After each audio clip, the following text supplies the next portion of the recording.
नेहल के बैंड के social media पर टॉप 5 रैंकिंग हासिल करने के बाद ये दूसरी बड़ी खुशी थी। सेलिब्रेशन तो बनता था। सानिया का गिटार, सोहम का कैसियो, प्रवीण का ड्रम और अभिजीत और नेहल के सुर। पहले स्कूल फिर कॉलेज के बैंड में साथ रहा ये दोस्तों का ये ग्रुप आज अपने हुनर को प्रोफेशन बनाने की राह पर अपना पहला कदम रख रहा था। आज उन्हें एक वेडिंग प्लानर के जरिए अपना पहला काम मिला था और मोटी रकम भी। पार्टी में सबने अपने करीबी दोस्तों को तो बुलाया ही था, गर्लफ्रेंड्स और बॉयफ्रेंड्स को भी बुलाया था, क्योंकि उनके बिना तो मस्ती कंप्लीट हो ही नहीं सकती थी। रोहन आज बहुत डैशिंग लग रहा था। डांस फ्लोर पर थिरकते रोहन और नेहल पर सबकी निगाहें ऐसे टिक गईं जैसे सम्मोहित हो गई। सबको ये एक परफेक्ट कपल लगता था। डांस करते समय उनकी केमिस्ट्री पर सब मुग्ध थे। रात के 2 बजे नेहल कैफे से बाहर निकली तो देखा शिवा कार लेकर बाहर खड़ा है। तुम यहाँ? नेहल आश्चर्य से बोली। मैंने सोचा इतनी रात को कैब कहाँ मिलेगी, इसलिए तुम्हारा इंतजार कर रहा था। So nice of you. Nehal ने एक लापरवाह मुस्कान उसकी ओर फेंकी और कार में पसर गई। माँ ने मखमली पर्दे हटाए तो गुनगुनी धूप नेहल का बदन सहलाने लगी। नेहल के मुंह पर चादर डाल लेने पर माँ ने चादर खींचते हुए डांट लगाई। तेरी सब बातें मान ली हैं हमने, पर तू हमारी सिर्फ एक बात नहीं मानती। कौन सी बात? नेहा ने अंगड़ाई लेते हुए ऐसा भोला सा मुंह बनाया जैसा कि कुछ जानती ही ना हो। बेटा, इतनी रात को अकेले घर लौटना ठीक नहीं। तुम लोग दिन में पार्टियां नहीं कर सकते? ओफो माँ, तुम फिर शुरू हो गई। शादी हो या क्लब वगैरह में कोई फंक्शन, हमें प्रोग्राम तो रात में ही करने होंगे ना, तो हमेशा लौटने का यही टाइम रहेगा। फिर अपनी पार्टी रात में कर ली तो क्या हो गया? और फिर अकेले नहीं लौटी हूँ, शिवा था वहाँ पर। हाँ शिवा, शिवा बेटा, कभी सोचा है कि शिवा तेरी इतनी माँ, इतनी चिंता करना छोड़ो। बहुत से लोग ऐसी जॉब करते हैं कि उन्हें और टाइम पर घर लौटना पड़ता है। वो माँ को आगे बोलने का मौका ना देते हुए जल्दी से उनके माथे पर एक चुम्बन देते हुए कमरे से बाहर निकल गई। पर हाँ, उसे शिवा का ध्यान आ गया। इससे बात करनी होगी। वो मन ही मन सोच रही थी। नेहल और शिवा आमने सामने बैठे थे।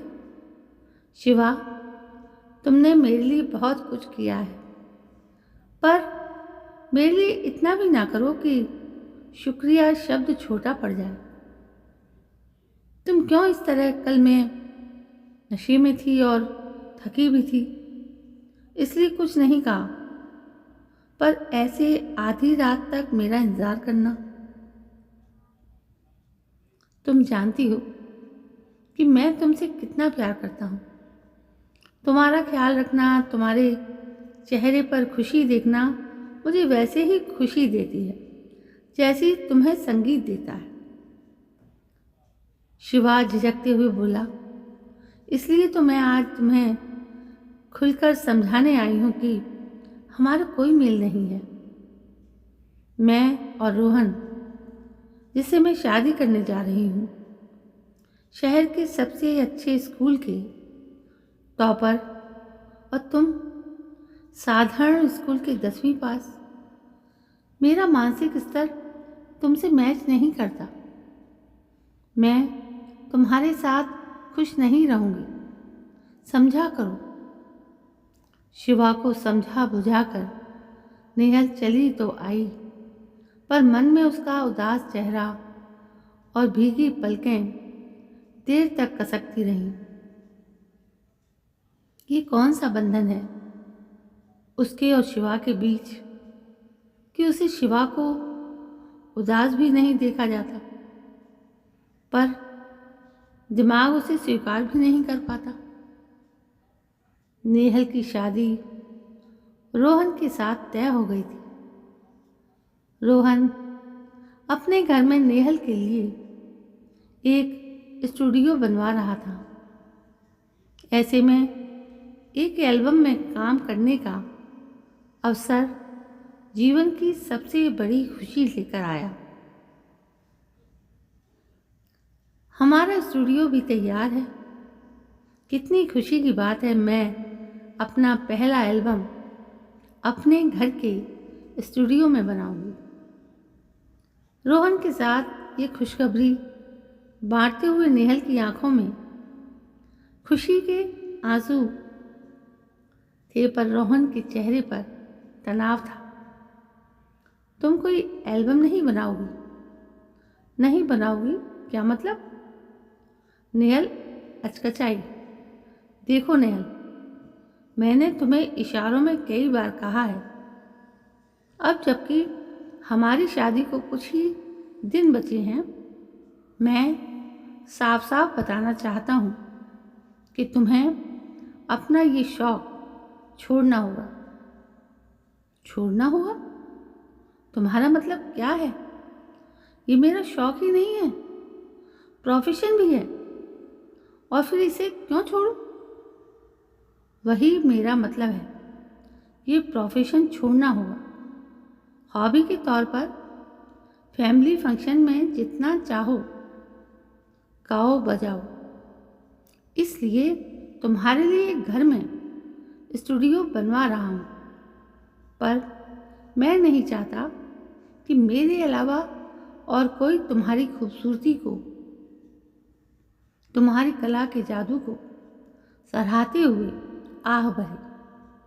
कहते हुए रोहन ने नेहल को अपनी बाहों में खींच लिया। फिर रोहन अपने होठों को उसके बालों और गालों पर सटाता हुआ बोलता गया, वादा करो तुम सिर्फ मेरी बनकर रहोगी। नेहल ने रोहन की आंखों में देखा। वहाँ सामंतवादी सोच के पजेसिव रंग देखकर वो दंग रह गई।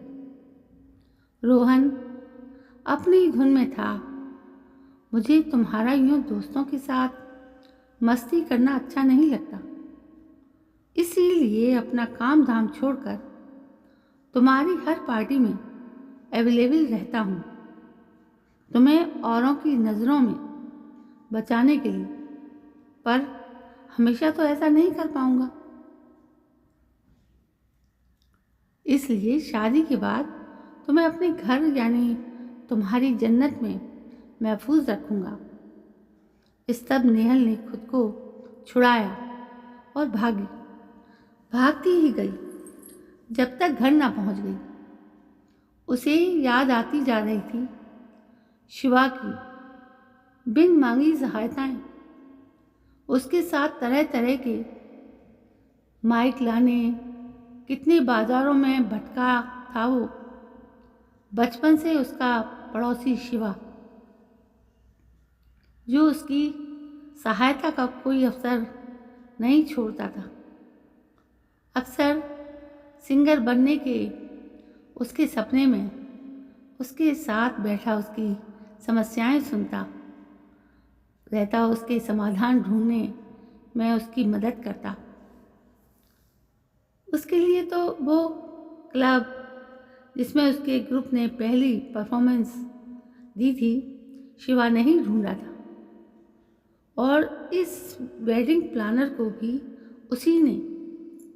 बचपन से वो अक्सर उसकी मायूसी के पलों में दोनों उंगलियां क्रॉस कर उसके लिए सिंगर बनने की दुआ मांगा करता था।